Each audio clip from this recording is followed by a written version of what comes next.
주님께서 여러분과 함께 또한 사제와 함께 루카가 전한 거룩한 복음입니다. 주님 영광 받으소서. 그때 군중이 요한에게 물었다. 그러면 저희가 어떻게 해야 합니까? 요한이 그들에게 대답하였다. 옷을 2벌 가진 사람은 못 가진 이에게 나누어 주어라. 먹을 것을 가진 사람도 그렇게 하여라.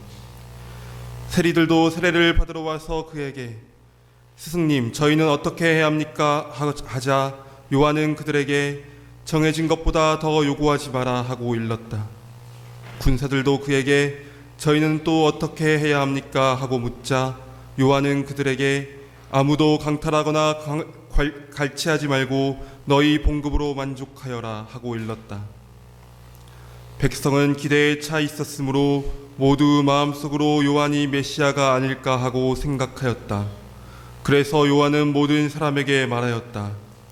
나는 너희에게 물로 세례를 준다. 그러나 나보다 더 큰 능력을 지니신 분이 오신다. 나는 그분의 신발끈을 풀어드릴 자격조차 없다. 그분께서는 너희에게 성령과 불로 세례를 주실 것이다. 또 손에 키를 드시고 당신의 타작마당을 깨끗이 치우시어 알곡은 당신의 곳간에 모아 들이시고 쭉정이는 꺼지지 않는 불에 태워 버리실 것이다. 요한은 그 밖에도 여러 가지로 권고하면서 백성에게 기쁜 소식을 전하였다. 주님의 말씀입니다. 그리스도님 참배합니다. 앉으십시오. 참 예수님, 엊그제 대림절을 시작한 것 같은데 벌써 3번째 초가 켜졌습니다. 3번째 초는 이런 장밋빛입니다. 이 장밋빛은 기쁨과 희망을 뜻하는 것입니다. 이제 주님께서 곧 오실 것입니다. 그래서 오늘 2번째 독서에서 빌립비인들에게 하신 사도 바울의 말씀 잘 들으셨죠? 주님 안에서 늘 기뻐하십시오. 거듭 말합니다. 기뻐하십시오. 그러면서 뭐라고 했습니까? 여러분의 너그러운 마음을 모든 사람들이 알 수 있게 하십시오. 자비를 베풀는 삶을 살아라는 거죠. 자비의 얼굴이 돼야 된다. 하나님께서 우리에게 베푸시는 자비를 잘 알고 있는 사람이기 때문에 우리도 하나님 아버지처럼 자비를 베풀면서 살아야 된다. 그리고 그 다음 기절이 뭐였습니까? 예수 그리스도께서 오실 날이 가까이 왔습니다. 그러니 어떻게 기뻐하지 않을 수 있고 어떻게 자비를 베풀지 않을 수 있느냐? 그 다음에 이어서 뭐라고 말합니까? 모든 근심 걱정은 이제 다 내어 던져버려라. 주님께서 오셔서 이제 다 해결해 주실 건데 그까지 무슨 문제냐?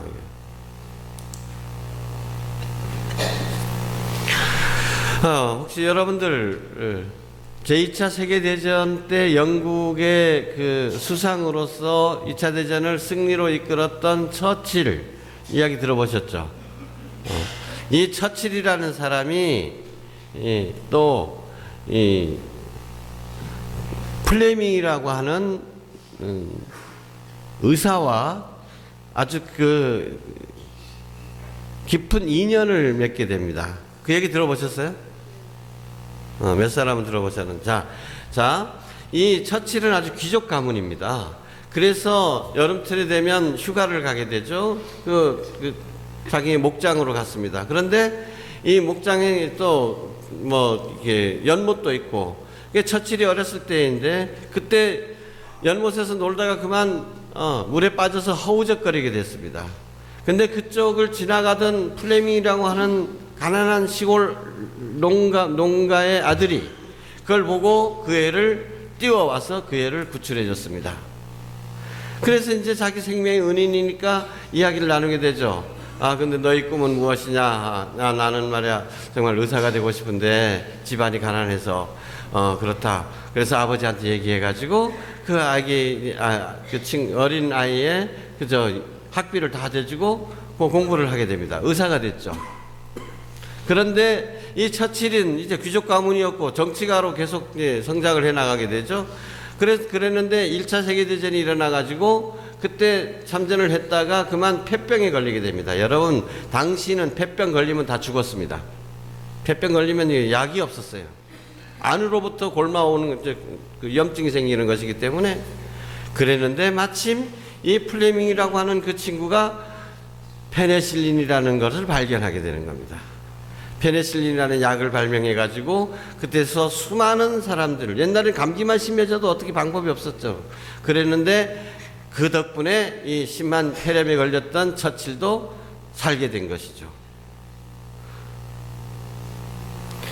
우리가 이 베풀었던 사랑의 이 업적이라고 하는 것은 내가 결국은 되돌려 받게 마련인 것입니다. 자, 플레밍이 허우적거리는 처칠을 살려줬다. 처칠이 또 플레밍이 공부할 수 있도록 해줬다. 그런데 이 플레밍이 또 폐렴에 걸려서 죽어가는 처칠을 살려준다. 처칠은 또 2차 세계대전을 또 승리로 이끌어서 인류의 평화에 기여를 한다. 그 혜택은 누가 누리고 있습니까? 바로 오늘 우리가 누리고 있는 것이죠.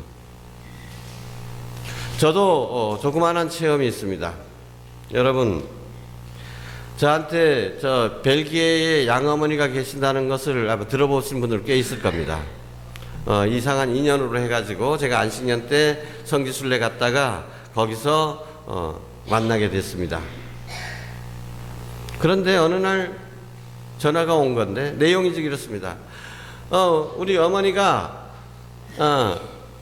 그 마트에 물건을 이렇게 쇼핑을 하러 갔는데 몸이 좀 불편하는데 누가 웬 아가씨가 와서 도와주더라는 겁니다.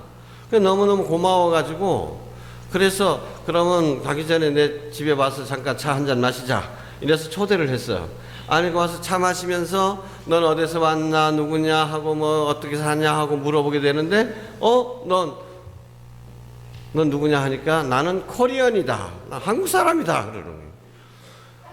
우리 아들도 한국인인데 너 어떻게 된 거냐 하니까 이게 영어로는 그냥 코리언으로 다 통하잖아요. 거기는 우즈벡에 살고 있는 고려인, 그러니까 옛날에 저기 일제시대 때 시베리아로 갔다가 시베리아에서 또 어디 그 스탈린 때문에 그쪽으로 이주한 이런 사람의 후손이었던 겁니다.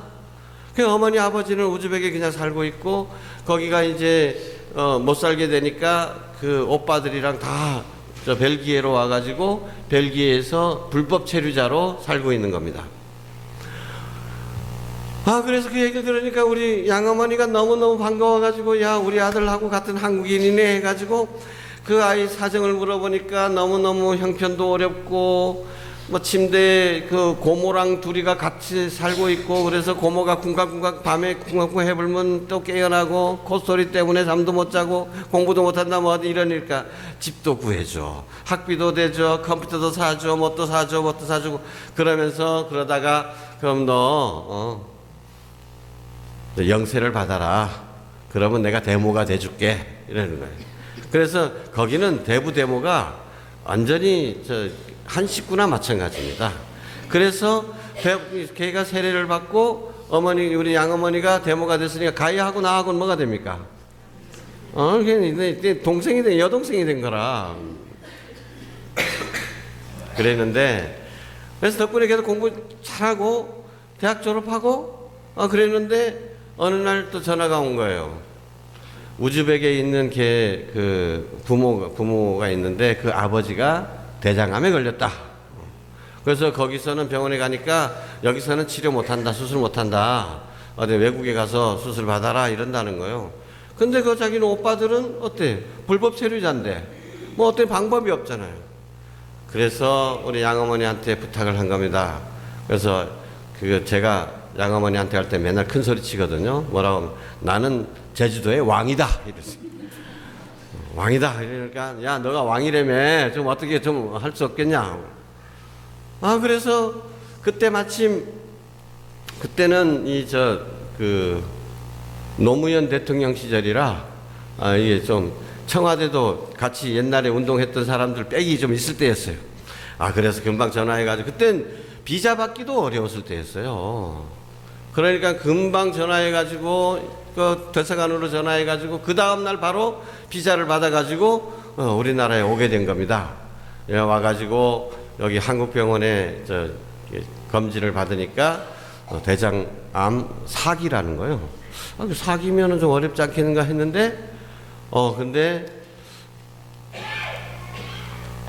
한번 해보겠다고. 그래서 그러면 비용은 어떻게 할 거냐. 그러니까 그게 제가 사실 여차여차 해가지고 이렇게 오게 됐는데 그래서 제가 한번 해보겠습니다. 그러니까 그 원장님이 뭐라고 하냐. 아이고 신부님이 무슨 돈이 있습니까? 그러면 반은 우리가 부담하겠습니다. 아이고 이거 난 반만 하면 되겠구나 해가 그때 의료보험도 없는 사람이니까 돈이 많이 들 거라고 생각을 했는데 반을 부담해 주겠다니까 얼마나 좋아요. 아이고 그랬는데 그 다음번에 저 병원에 가니까 의사 선생님이 또 하시는 말씀이 아이고 저 우리 병원에서 다 부담하기로 했습니다. 그래서 나는 여기 사는 동안에 또 원룸 하는 교우가 있어가지고 거기서 먹고 자게 해주고 그 다음에 우리 성당에서 일을 시켜가지고 청소 한 달에 몇십만 20-30만 원 주고 그럼 그걸로 생활비하고 여기 있는 동안에 그렇게 지내게 됐어요. 6개월을 치료받고 완치가 됐습니다. 그래서 우즈벡에 가가지고 거기서 낚시도 하고 말도 타고 다니고 아주 이제 건강하게 사는 거예요. 제가 그때 벨기에 다음번에 가니까 이 양반이 자녀들한테 신신당부를 한 거예요. 유언처럼 내가 죽어도 꼭 제주도의 시몬이는 잊어버리면 안 된다. 벨기에 가니까 그 형제들이 내가 이렇게 의자에 앉아 있는데 딱 무릎을 꿇어요. 무릎을 꿇고 형님 고맙습니다. 나한테 형님이라 그래. 이제 형님이 됐잖아요. 형님 고맙습니다. 자, 어떻게 해서 이렇게 인연을 맺게 됩니까?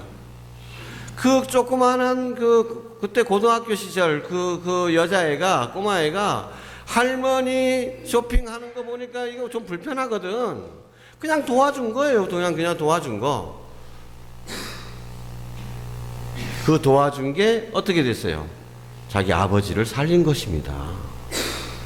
자기 아버지를 살린 거예요. 이렇게 선행이라고 하는 것은 조그만한 선행일지라도 이렇게 물리고 해서 이렇게 크게 번지게 되는 것입니다. 사실 또 제 자신의 얘기만 하더라도 제가 신부가 될 수 있었던 것이 어찌 제 혼자의 노력이겠습니까? 옆에서 그렇게 도와준 사람들, 이렇게 도와준 사람, 저렇게 도와준 사람, 이렇게 후원해주고 기도해주고 하는 이런 것들이 뭉쳐져서 오늘의 지금 내가 있는 것이잖아요. 그건 여러분도 다 마찬가지입니다. 부모님의 헌신과 희생, 또 주변 사람들의 그 돌봄, 이런 모든 것들이 다 어루어져서 지금의 내가 있을 수 있는 것입니다. 또 나는 또 그렇게 또 나도 잊어버렸지만 나도 이렇게 저렇게 좀 어려운 형편이지만 도와가면서 베풀어가면서 사니까 오늘날 이 사회가 적어도 이렇게 남아있을 수 있는 것입니다. 이것을 선의 연대라고 말하는 것입니다. 선의 연대. 거꾸로 악의 연대도 있을 수 있죠. 나쁜 짓을 하니까 이놈의 시키는 나만 당할 줄 아느냐 하고 그러다 보면 악이 점점 퍼지게 되는 거예요. 자, 선의 연대와 악의 연대가 싸우는 거예요. 어떤 때 보면 악의 연대가 더 강한 것 같습니다.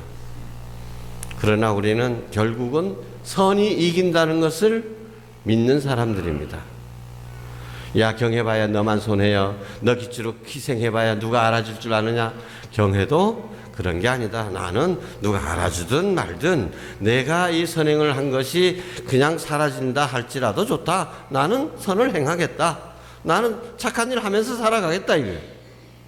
그럴 때 우리 사회가 점점 밝아지는 것이고 그 혜택은 누가 보게 되는 것입니까? 바로 우리 자신이 보게 되고 내 자식이 보게 되는 것이고 내 이웃이 보게 되는 것입니다. 예수님 한 분이 십자가에서 돌아가심으로써 이 혜택이 온 인류에게 미치는 것처럼 우리도 작은 예수가 되어서 우리 나름대로 조그마한 십자가에 못 박힘으로써 이 구원의 혜택이 점점 이웃들에게 퍼지는 것, 이것이 바로 그리스도교의 가르침이고 우리의 희망인 것입니다. 오늘은 자선주일입니다, 여러분.